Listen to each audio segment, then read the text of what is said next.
శివాయ విష్ణు రూపాయ శివరూపాయ విష్ణువే. ఫిబ్రవరి నెల 2025 సింహరాశి యొక్క ఫలితాల గురించి ఇప్పుడు మనం తెలుసుకుందాం. ఈ నెలలో కొన్ని ఇబ్బందులు ఎదురైనప్పటికీ రాహు మరియు శుక్రుడు 8వ ఇంట్లో, సూర్యుడు ఇంకా బుధుడు 6వ ఇంట్లో, కేతువు 2వ ఇంట్లో మరియు శని 10వ ఇంట్లో ఉన్నందువలన ఈ నెల అంతా ప్రారంభంలో ఆరోగ్య సమస్యలు ఎదుర్కొన్నప్పటికీ మీ ఆహార వ్యవహారాల శైలి మార్చుకుంటే సరిపోతుంది. ఆరోగ్యం పైన ఎక్కువ శ్రద్ధ చూపించవలసి వస్తుంది.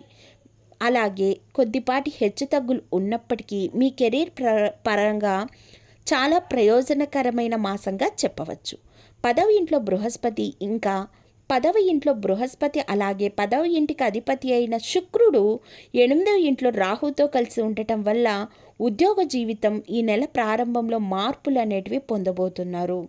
పరధ్యానంగా ఉండటం, ఎక్కువగా అరవటం, లేనిపోని ఆలోచించుకోవటం ఇవన్నీ తగ్గిస్తే చాలా బాగుంటుంది.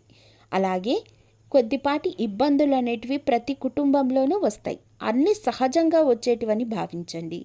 విద్యా విషయానికి వస్తే ఈ నెల ప్రారంభం నుండి మీ 10వ ఇంట్లో ఉన్న 5వ ఇంటికి అధిపతి అయిన బృహస్పతి మీరు ఉద్యోగం పొందటానికి, నిరుద్యోగులకు ఉద్యోగం రావడానికి, ఇంకా ఉద్యోగంలో మార్పులు రావడానికి చాలా గొప్ప మాసంగా చెప్పవచ్చు.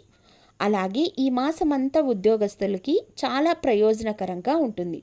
చదివిన మరియు నేర్చుకున్న వాటిని నుండి మీరు చాలా గొప్ప ప్రయోజనకరమైన వాతావరణం ఏర్పడి అవలంబించడానికి ఈ మాసం గొప్ప మాసంగా చెప్పవచ్చు. ఈ నెలలో కుటుంబాల నుంచి మంచిగా ఉంటారు. బృహస్పతి 10వ ఇంట్లో ఉన్నందువలన మీ పూర్తి దృష్టిని కలిగి ఉండడం వల్ల కుటుంబ జీవితం సామరస్యంగా ఉంటుంది. ప్రేమ మరియు ఆప్యాయతలతో పెరిగిపోతుంది. అలాగే కుటుంబ సభ్యుల పట్ల గౌరవం పెరుగుతుంది. మీ ప్రేమ జీవితానికి సంబంధించి కుజుడు ఇప్పటికీ 5వ ఇంటిని చూస్తున్నాడు మరియు 5వ ఇంటి అధిపతి అయిన బృహస్పతి మీ 10వ ఇంట్లో ఉంటున్నాడు. అలాగే మీ భాగస్వామితో ఆనందంగా గడుపుతారు. కొద్దిపాటి భేదాభిప్రాయాలు వచ్చినప్పటికీ భాగస్వామితో కోప్పడకుండా సర్దుకుపోయే మనస్తత్వం ఉంటే ఎంతైనా మంచిది.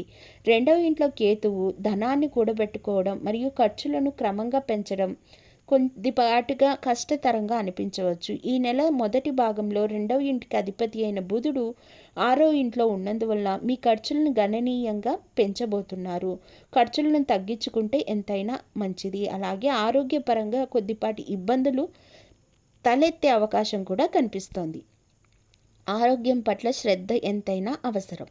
అలాగే ఈ మాసమంతా మీరు చేసుకోవాల్సిన పరిహారం ఏమిటంటే ప్రతిరోజు ఉదయం అనగా సూర్యోదయం కంటే ముందుగానే ఆదిత్య హృదయ స్తోత్రం గనక ప్రతిరోజు జపించుకున్నట్లయితే, స్తోత్రం చదివినట్లయితే మీ జీవితంలో సానుకూలమైన వాతావరణం ఆరోగ్యపరంగా, ఆర్థిక పరంగా, కెరీర్ పరంగా అన్ని దాంట్లోనూ మీది ముందుగా ఉండే విధంగా ఆ భగవంతుడు మీకు ఆశీర్వాదం ఇవ్వబోతున్నాడనే చెప్పాలి. ధన్యవాదములు.